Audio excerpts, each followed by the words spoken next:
صل على سيدنا محمد صلاة توسع بها علينا الأرزاق. Baik, ada pertanyaan. Karena maghrib kita jam 5.49. Rupanya saya ceramah sudah lewat 10 menit dari janji kita 60 menit. Maukah Bapak Ibu memaafkan saya? Kalau sampai ada Bapak Ibu tidak mau memaafkan saya mesti cari Bapak Ibu di padang mahsyar. Bayangkan, belum tentu ketemu. Bapak Ibu di surga, Jannatul Firdaus. Pas saya masuk ke dalam surga, saya lihat cuma saya sendiri. Loh, orang-orang Cirebon di mana? VVIP.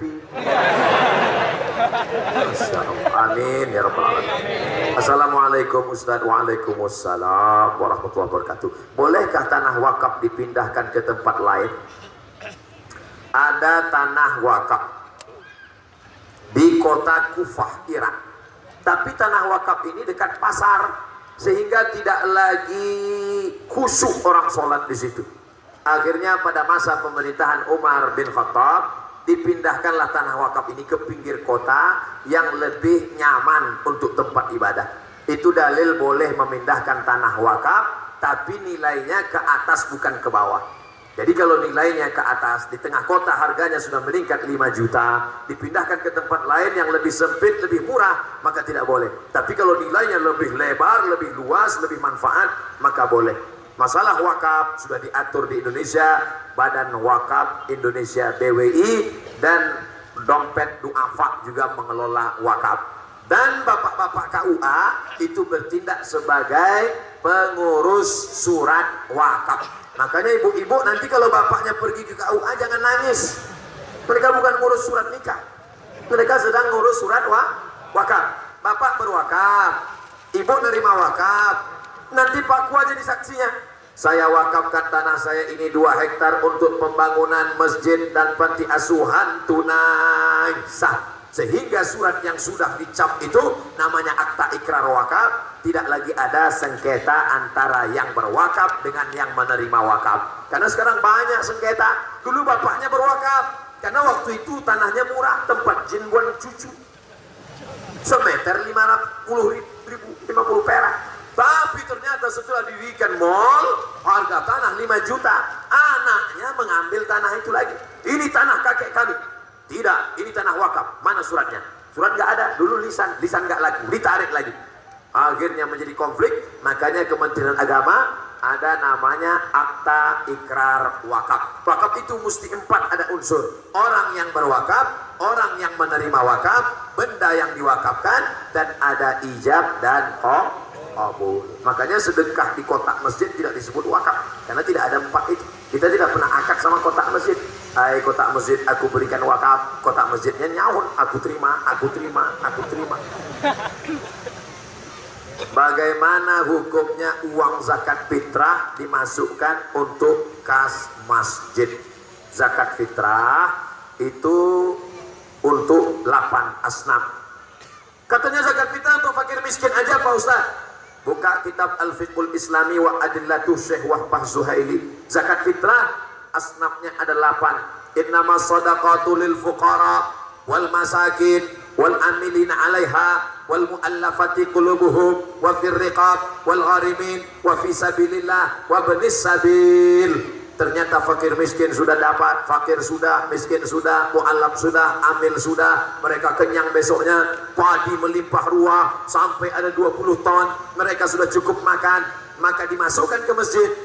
Maka 4 mazhab, paling tua Hanafi, nomor 2 Maliki, nomor 3 Syafi'i, nomor 4 Hambali, mengatakan asnaf zakat hanya fisabilillah. Fisabilillah untuk perang, beli tank, beli rudal, beli baju besi, beli kuda untuk perang fisabilillah. Masjid tidak masuk fisabilillah menurut 4 mazhab Hanafi, Maliki, Syafi'i, Hambali.